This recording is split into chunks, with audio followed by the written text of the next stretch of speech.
ఈరోజు ఎప్పటికీ నేను నా జీవితంలో ఎప్పటికీ మర్చిపోలేని రోజండి. ఎందుకంటే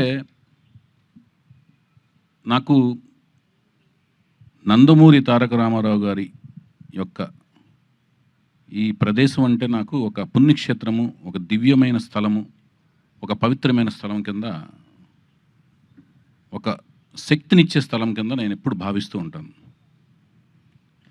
నేనే కాదు, ప్రపంచవ్యాప్తంగా ఉన్న నందమూరి అభిమానులు, రామారావు గారి అభిమానులు ఎవరైతే ఉన్నారో, నా ముందు జనరేషన్ కావచ్చు, నా జనరేషన్ కావచ్చు, నా తర్వాత జనరేషన్ కావచ్చు, వాళ్ళందరికీ కూడా ఇక్కడికి వస్తే ఒక రకమైన వాళ్ళకున్న కష్టాలు చెప్పుకొని, వాళ్ళకున్న బాధలు చెప్పుకొని, వాళ్ళకున్న ఆనందాన్ని ఆయనతో చెప్పుకుని, ఒక రకమైన ఒక మెడిటేషన్ లాంటిదన్నమాట. అంటే అవన్నీ తీరే ఒక సమస్యలకి సొల్యూషన్ దొరికే ఒక ప్రదేశంలాగా నిజంగా భావిస్తాం మేమందరం. రామారావు గారిని దైవంగా భావించే మాలాంటి అభిమానులందరం. అలాంటి ప్రదేశంలో ఒక ఎన్టీ రామారావు గారు, నేను ఎప్పుడు జోహార్ జోహార్ అనేది నా నోట్లోంచి రాదు. ఆయన మనలో ఉన్నారు, మాతో ఉన్నారు. మరణం లేని జననం, రామకృష్ణ గారు చెప్పినట్లుగా, మేమందరం భావిస్తున్నట్లుగా ఆయన ఎప్పుడు మనతో ఉన్నారు. తెలుగు జాతి ఉన్నంత వరకు ప్రతి వ్యక్తిలోనూ ఉంటారు, చరిత్రలో ఉన్నారు. రాయబోయే చరిత్ర ప్రతి చరిత్రలోని, ప్రతి పేజీలోనూ, ప్రతి పంక్తిలోనూ ఉంటారు ఆయన. సో మేము ఎప్పుడు అలాంటి ఒక ప్రదేశంలో ఆయన 4వ తరానికి చెందిన, మళ్ళీ ఆయన పేరుతో 3 అక్షరాలతో, ఆ పవర్ఫుల్ 3 అక్షరాలతో ఆయన మనవడు తాతయ్య గారి పేరుని, ఎంతో ప్రేమ, అనురాగం, ఆప్యాయతలతో పెట్టుకున్న ఆ పేరుని పెట్టుకోవడం అంటే అది ఈజీ కాదు. ఆ పేరును పెట్టుకున్న వ్యక్తి, పెట్టుకోవడం అంటే మళ్ళీ అది ఫైన్ ఆర్ట్స్లోనే రాణించాలి. చాలామంది పెట్టుకుంటారు పేర్లు, మళ్ళీ ఫైన్ ఆర్ట్స్లో రాణించాలి. ఆయన ఏ ఫైన్ ఆర్ట్స్లో అయితే రాణించారో ఆ ఫైన్ ఆర్ట్స్లో రాణించాలి. పుట్టినప్పుడు పెట్టుకుంటాం, పెరిగి పెద్దయిన తర్వాత ఆ ఫైన్ ఆర్ట్స్ ఆయనలో కనపడాలి. అలా కనపడిన ఆ అబ్బాయి నా కళ్ళల్లో పడతాం. ఆ కళ్ళల్లో కనపడిన అబ్బాయి యొక్క లాంచింగ్ ముహూర్తం, షూటింగ్ ముహూర్తం ఈ ప్రదేశంలో జరగటం, నేను అనుకోవటం, అది జరగటం, అది కూడా ఆయన యొక్క, మా దైవం యొక్క కుమార్తెల చేతుల మీదుగా జరగటం అనేది ఒక అనిర్వచనీయమైన అనుభూతి, అద్వితీయమైన మరుపురాని ఒక ఘట్టం అన్నమాట. ఆయన ఏమైతే ఆలోచించి వాళ్ళ కుమార్తెలకి ఈశ్వరి ఈశ్వరి ఈశ్వరి అని శక్తి స్వరూపాలుగా పేర్లు పెట్టారో, ఆ శక్తి స్వరూపాలు అంటే నిన్న కాక మొన్న నేను వేసిన ఒక పాంప్లెట్, అంటే వీళ్ళు మా స్పెషల్ ఆస్పిషియస్ గెస్ట్స్, అతిథులు అని నేను ఏదైతే ఒక పాంప్లెట్ వేశానో, ఆస్పిషియస్ గెస్ట్స్ అని వేశానో, అక్కడ అది నేను చూసుకుంటే నాకే ఆశ్చర్యం వేసింది ఆ డిజైన్. అంటే ముగ్గురు అతిథులు, ముగ్గురు కుమార్తెలు. ఆ ముగ్గురు కుమార్తెలు ముగ్గురు ఒక సైంటిస్టులు అనమాట, మహిళా సైంటిస్టులు ముగ్గురు. ఆ మెమోరియల్ ఎలా అనిపించిందంటే నాకు శ్రీహరికోటలో లాంచింగ్ ప్యాడ్ లాగా అనిపించింది. రాకెట్లను లాంచింగ్ చేసి ఒక లాంచింగ్ ప్యాడ్ లాగా అనిపించింది.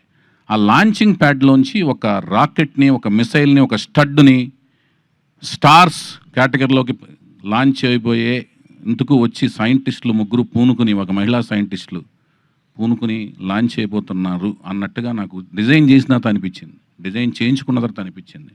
ఆ మిసైల్ మరెవరో కాదు, ఆ స్టడ్ మరెవరో కాదు, ఫ్యూచర్లో ఆ స్టార్స్ కేటగిరీలోకి అద్భుతమైన రేంజ్లోకి వెళ్ళబోయే స్టార్ ఎన్టీఆర్, మా ఎన్టీఆర్ అని అనిపించింది. నాకు అది గర్వకారణంగా అనిపించింది. అది భవిష్యత్తులో జరగబోతుందని నాకు అనిపిస్తుంది, ఇన్స్టిట్యూషన్ అనిపిస్తుంది.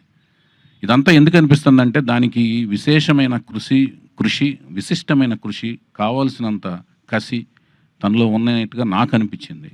దానికి ఇదంతా ఎప్పుడు అనిపిస్తుంది అంటే ప్రాజెక్టుకి కావాల్సిన కృషి, పట్టుదలతో కసిగా మేము పనిచేయటం, జయాపజయాలనేది మీరు చూసి రేపొద్దున మాకు ఇచ్చే రిసెప్షన్లోంచి ఆధారపడి ఉంటాయి. సో ముగ్గురు రామారావు గారి ముగ్గురు కుమార్తెలు, వాళ్ళ మనవడి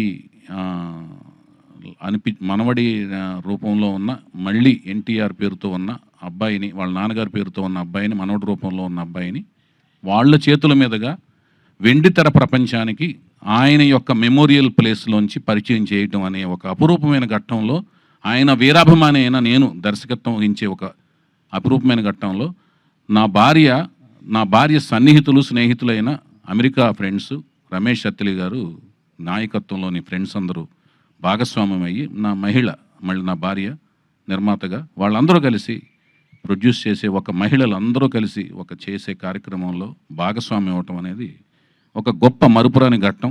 ఇందులో మన తెలుగు అమ్మాయిని హీరోయిన్గా పరిచయం చేసే ఒక కార్యక్రమం కలిసి రావటం కూడా, ఇదంతా కూడా నాకు ఒక అదృష్టం కింద భావిస్తున్నాను నేను. తను కూడా కూచిపూడి డాన్సరు, మంచి అమ్మాయి. సో ఈ కార్యక్రమం మళ్ళీ ఒక మరుపురాని ఘట్టం కింద ఫీల్ అవుతున్నాను. అలాగే ఈ ఘట్టంలో ఎప్పుడు అంటే మాకు హరికృష్ణ గారితో 3 సినిమాలు చేసిన పరిచయంలోనూ, అంతకుముందు అసిస్టెంట్ డైరెక్టర్గా చేసిన పరిచయాల్లో, ఆ కార్యక్రమాల్లో ఎప్పుడు కూడా మా లక్ష్మి గారిని పూజలు ఆవిడని ఎప్పుడు పూజలు చేస్తూ చూసాం, పూజల గురించి విన్నాం, పూజల గురించి మాట్లాడుతుండగా విన్నాం. పూజలు ఆవిడ వచ్చి పూజ చేస్తుండగా మాకు పూజా కార్యక్రమాలు నిర్వహిస్తుండగా ఈ షూటింగ్ ముహూర్తం అనేది స్టార్ట్ అవడం, పూజా కార్యక్రమాలు నిర్వహిస్తుండగా స్టార్ట్ అవడం అనేది గొప్ప శుభసూచకంగాను, అది అదృష్టం కింద భావించాం. అలాగే మా హరికృష్ణ గారి ఇంకొక రూపం కింద భావించి మేము మా సుహాసిని పాప, ఆవిడికి మా హరికృష్ణ గారు వాళ్ళ అమ్మమ్మ గారి పేరు పెట్టుకున్నారు, వెంకటరామమ్మ అని. మామూలుగా ఇంట్లో సుహాసిని పేరు పిలుచుకోవటం, సుహాసినిగా పేరు మార్చుకున్నారు. సో ఆ వెంకటరామమ్మ తన అమ్మమ్మ గారు, నాయనమ్మ గారి పేరు పెట్టుకున్న ఆవిడ పేరు మీద ఆవిడ నాకు స్క్రిప్ట్ ఇస్తూ ఆయన యొక్క స్లాంగ్లో చౌదరి ఒళ్ళ దగ్గర పెట్టుకుని తీయనట్టుగా మాట్లాడుతూ నా స్క్రిప్ట్ అందించడం దర్శకుడిగా, ఆవిడతో పాటు ఆవిడ కజిన్స్, సిబ్లింగ్స్ అందరూ కలిసి ఇవ్వటం అనేది అంతా ఒక రకమైన వాతావరణం అంతా నాకు చక్కగా, అంటే మంచిగా ఒక అనిరుచినైన అనుభూతిని కలిగింది నాకు. దాంతోపాటు మా మోహన్ కృష్ణ గారు అంటే వెరీ స్ట్రిక్ట్ ప్రిన్సిపల్డ్ అనమాట, వెరీ స్ట్రిక్ట్. అంటే మనం ఆయన్ని మాయలో మభ్య పెట్టలేం.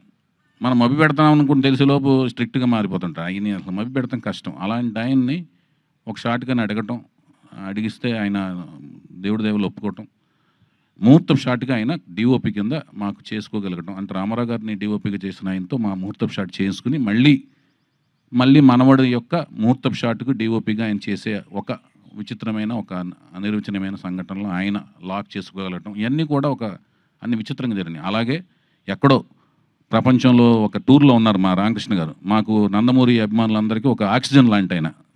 ఎందుకంటే ఎప్పుడు వెళ్ళినా కూడా నవ్వుతూ మాడుతుంటారు. ఆయనకి ఏం కష్టాలు ఉన్నాయో, ఏమున్నాయో ఏం తెలియదు, ఎన్ని పనులు ఉన్నాయో బిజీగా. ఏమన్నా ఆక్సిజన్ మీరు మాకు కనపడగానే మాకు కార్బన్ డైఆక్సైడ్ ఎక్కడ ఉందో తెలియదు కానీ ఆక్సిజన్లా ఫీల్ అవుతాం మిమ్మల్ని. సో మీరు చూడండి ఎంత ఓపికగా ఉన్నారో. అందరి గెస్టులందరినీ పంపించేసి మీరు ఒకటే మాట అన్నారు, నేను ఈ కార్యక్రమానికి నేను హరికృష్ణగానే, నీకు నేను హరికృష్ణలాగా నేను ఉంటా అని కొబ్బరికాయలు కొట్టే వరకు పక్కన నుంచి ఉన్నారు ఆయన. సో మా హరికృష్ణ గారు, అలాగే ఇందాక మా రామ్ చెప్పినట్లుగా ఈ మొత్తం కార్యక్రమాన్ని పైనుంచి దివి నుంచి మా నందమూరి అంటే లక్ష్మయ్య చౌదరి గారు, వెంకటరామ గారు మాకు తెలిసిన, ఆ తర్వాత జనరేషన్లో అయిన మా రామారావు గారు, పక్కనే త్రివిక్రమరావు గారు, ఆ పక్కనే నుంచొని చూస్తున్న సాయికృష్ణ గారు, మా హరికృష్ణ గారు, ఆ పక్కనే ఉన్న మా జానకిరామ్ గారు, ఆ పక్కనే ఉంచిన మా తారకరత్న గారు, అందరూ ఈ కార్యక్రమాన్ని చూస్తూ పులకించిపోతుంటారు. వైవిఎస్ చౌదరి మన కుటుంబ అభిమాని, సరదాగా మంచిగా కష్టపడి సినిమా తీస్తున్నాడు మనోడితో, నందమూరి తారక రామారావుతో అని. అలాగే ఈ మన సినిమా అనుకున్న కాడి నుంచి అందరి ఆశీస్సులు ఉన్నాయి, అందరు కుటుంబంలోని అందరి ఆశీస్సులు, రకరకాల అందరూ కుటుంబంలోని తను చెప్పినట్టు తన తాతయ్య వరుస అయ్యేవాళ్ళు అందరూ యంగే, కానీ తాతయ్య వరుస అవుతారు. ఎందుకంటే తను 4th జనరేషన్లో ఫస్ట్ పెద్ద కిడ్డు, జానకిరామ్ గారు 3rd జనరేషన్లో పెద్ద కిడ్డు, ఇతను 4th జనరేషన్లో పెద్ద కిడ్డు. సో అందరూ పాపం ఇతను యంగ్, తొందరగా యంగ్, వాళ్ళు తొందరగా ఓల్డ్ లాగా కనపడతారు, కానీ అందరూ యంగే. తాతయ్య వరుస అయ్యేవాళ్ళు అందరూ సపోర్ట్ ఉంది. అందుకనే ఈరోజు చూసుంటారు ఎంతమంది అన్ని జనరేషన్స్ వాళ్ళందరూ వచ్చారు, ఫ్యామిలీ కుటుంబీకులు అందరూ వచ్చారు. అలాగే బాబాయ్ జనరేషన్స్ అందరూ కూడా సపోర్టు ఇచ్చారు. వాళ్ళు వాళ్ళు ఎలా ఉండాలి, మోరల్స్ ఎలా ఉండాలి, సినిమా ఫీల్డ్‌లో ఎలా ఉండాలి, వాళ్ళ ఎక్స్‌పీరియన్స్‌లు చెప్పి ఇతన్ని ఎలా మెలగాలో చెప్పారు. తాతయ్య వరుసోళ్ళు వాళ్ళ ఎక్స్‌పీరియన్స్‌లు చెప్పి ఎలా మెలగాలో చెప్పారు. వాళ్ళందరూ కూడా బిజీ షెడ్యూల్స్‌లో ఉన్నారు. ఒక్కో కార్యక్రమంలో వాళ్ళు ఎలాగూ బ్లెస్ చేస్తారు తన కెరీర్‌లో. అయన్నీ కూడా ఉన్నాయి. తనకి అందరూ అండగా ఉంటారు. తను మంచి భవిష్యత్తు ఉండాలి. అభిమానుల అండదండలు ఉన్నాయి. తను మంచిగా ముందుకు ఎదగాలని నేను మనస్ఫూర్తి కోరుకుంటున్నాను. నందమూరి వంశ వీరాభిమాని కింద, కుటుంబం వీరాభిమాని కింద.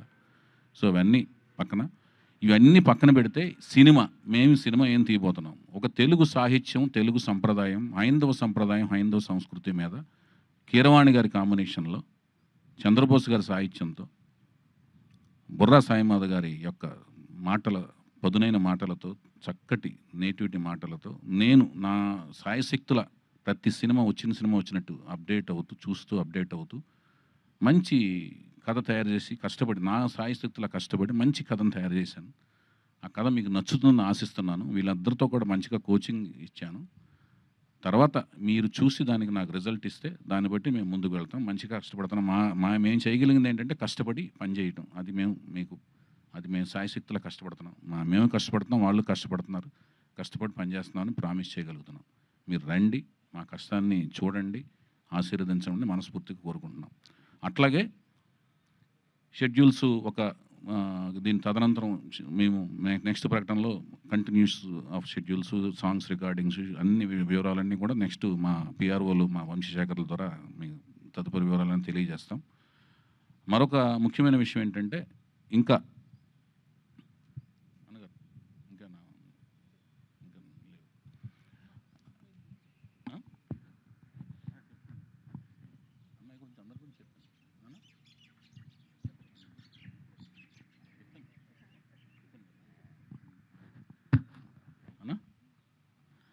అది ఈ అందరూ రావటం అనేది ఇంకా అంత అలాగే అతి ముఖ్యమైన విషయం ఏంటంటే అలాగే మా పూజా కార్యక్రమంలో ముఖ్యమైన అంశం ఏంటంటే వసుంధర గారు నాకు ద్వారా వసుంధర గారు ద్వారా నా వైఫ్కి తను ఫస్ట్ టైం ప్రొడ్యూసర్ అయింది కాబట్టి తాంబూలంలో తను కలిసి రావాలని చెప్పి తను తాంబూలం చక్కగా స్వయంగా ఇచ్చి వసుంధర గారు తనకి మంచి లక్ష్మీ సౌభాగ్యవతిగా డబ్బులు మంచి లాభాలు రావాలి ప్రాజెక్టు ఫస్ట్ టైము కీర్తి ప్రతిష్టలు ఆల్రెడీ వస్తూ దాని కీర్తి ప్రతిష్టలు వస్తే డబ్బులు కూడా వస్తాయని చెప్పి ఆవిడ దీవించి ఇవ్వడం అనేది తనకి మంచిగా రావాలని తను దీవించి ఇచ్చారు. అది కూడా మాకు మంచి చేస్తుందని మేము వసుంధర గారి ద్వారా వచ్చిన అది కూడా మంచి ఆశీస్సులుగా మేము భావిస్తున్నాము. అలాగే ప్రతి ఒక్కరూ అంటే కుటుంబంలోని ప్రతి ఒక్కరూ ఇలా పర్సనల్గా టైం తీసుకుని పురంధేశ్వరి గారు కానీ భువనేశ్వరి గారు కానీ అందరూ ప్రతి ఒక్కరూ పేరున ప్రతి ఒక్కరూ అందరూ రావడం అనేది మాకు చాలా, అలాగే ఇప్పుడు ఇండస్ట్రీలోని అందరూ ప్రతి 24 క్రాఫ్ట్స్ వాళ్ళందరూ వచ్చి మమ్మల్ని బ్లెస్ చేయడం కూడా చాలా ఆనందంగా ఫీల్ అవుతున్నాం. అన్నిటికంటే ముఖ్యంగా పాత్రికేయ మిత్రులందరూ కూడా నాకు సోదరుల కింద లెక్క. ఎందుకంటే అందరూ నాకు బాగా ఫ్రెండ్స్. వాళ్ళందరూ కూడా మా ప్రాజెక్ట్ స్టార్ట్ చేసిన కాడి నుంచి మాతో వెన్నంటే ఉన్నారు. నన్ను సోదరులా భావిస్తూ మా సినిమా ప్రకటనలన్నింటినీ కూడా చక్కగా ముందుకు తీసుకెళ్తున్నారు. వాళ్ళందరికీ ధన్యవాదాలు తెలియజేసుకుంటూ